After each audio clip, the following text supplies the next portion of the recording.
छोटे से गांव में सेठ रमेश का बहुत बड़ा व्यापार था। उसका सामान बेचना, अनाज, कपड़े और अन्य वस्त्रों का व्यापार बहुत मुनाफे का था। सेठ रमेश के पास बहुत सारा धन था, लेकिन उसका दिल बहुत कठोर था। वह अपने व्यापार में धोखाधड़ी और बेईमानी से काम करता था। वह अपने ग्राहकों को कम वस्त्र और खराब सामान बेचता था, लेकिन उन्नति के नाम पर कभी किसी से कोई शिकायत नहीं करता था। वह अपनी दुकानों पर काम करने वाले कर्मचारियों को भी बहुत कम पैसे देता था। एक ऐसी ही कर्मचारी थी मधु, जो बहुत मेहनती, ईमानदारी था।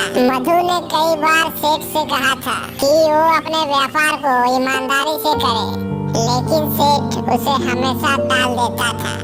सेठ जी, अगर आप अपने ग्राहकों के साथ ईमानदारी से व्यवहार करेंगे तो हमें और अधिक लाभ मिलेगा। लोग आपके दुकान से खुश होकर वापस जाएंगे। अरे मधु, तुम ज्यादा बात मत करो। मेरे पास मुनाफा है और यही सबसे महत्वपूर्ण है। मधु को यह सुनकर बहुत दुख होता है, लेकिन वह चुपचाप अपने काम में लग जाता है। एक दिन सेठ ने अपने कर्मचारियों से कहा कि सभी को और अधिक काम करना होगा ताकि मुनाफा बढ़ सके। वह गरीबों से गलत तरीके से पैसे वसूल करता था और कभी भी किसी को सच्चाई नहीं बताता था। एक दिन गांव में एक साधु संत गुरुजी आए। गुरुजी ने सभी को अपनी शिक्षा दी और बताया कि सच्ची समृद्धि केवल ईमानदारी से ही प्राप्त की जा सकती है। उन्होंने गांव वालों को यह सिखाया कि किसी भी कार्य को सत्य और ईमानदारी से करना चाहिए, चाहे वो छोटा हो या बड़ा। गुरुजी के उपदेश से गांव के लोग बहुत प्रभावित हुए और उन्होंने यह निर्णय लिया कि अब वे ईमानदारी से काम करेगा। सेठ रमेश भी गुरुजी के पास गए और उनसे आशीर्वाद लिया, लेकिन उनके मानसिकता में कोई बदलाव नहीं आया। वह अभी भी उसकी बेईमानी से व्यापार चला रहा था। गुरुजी, मैंने सुना है कि आप बहुत महान संत हैं। क्या आप मुझे कोई ऐसा उपाय बता सकते हैं जिससे मेरा व्यापार और अधिक बढ़े? सेठ जी, यदि तुम अपने व्यापार में ईमानदारी और सत्य का पालन करोगे तो यह तुम्हारी पतन की ओर ले जाएगा। सेठ रमेश ने गुरुजी के बातों को नजरअंदाज किया और वही किया जो वो पहले करते थे। उन्होंने अपने व्यापार में और अधिक धोखाधड़ी शुरू कर दी। वो अपने ग्राहकों को घटिया सामान बेचते और उधारी पर भी ज्यादा पैसे वसूलते थे। समय बीतता गया और सेठ रमेश का व्यापार लगातार बढ़ता गया, लेकिन इस वृद्धि के बावजूद वह खुश नहीं था। वह हमेशा किसी न किसी चिंता में डूबा रहता था। उसकी आत्मा की शांति छीन चुकी थी। उसके मन में अपराध बोध और असंतोष था, लेकिन वह फिर भी अपने काम से बाहर नहीं निकल सका। एक दिन गांव में एक बड़ी आपदा आई। तेज बारिश के कारण गांव के बहुत से घर और दुकानें नष्ट हो गए। सेठ रमेश का व्यापार भी बुरी तरह से प्रभावित हुआ।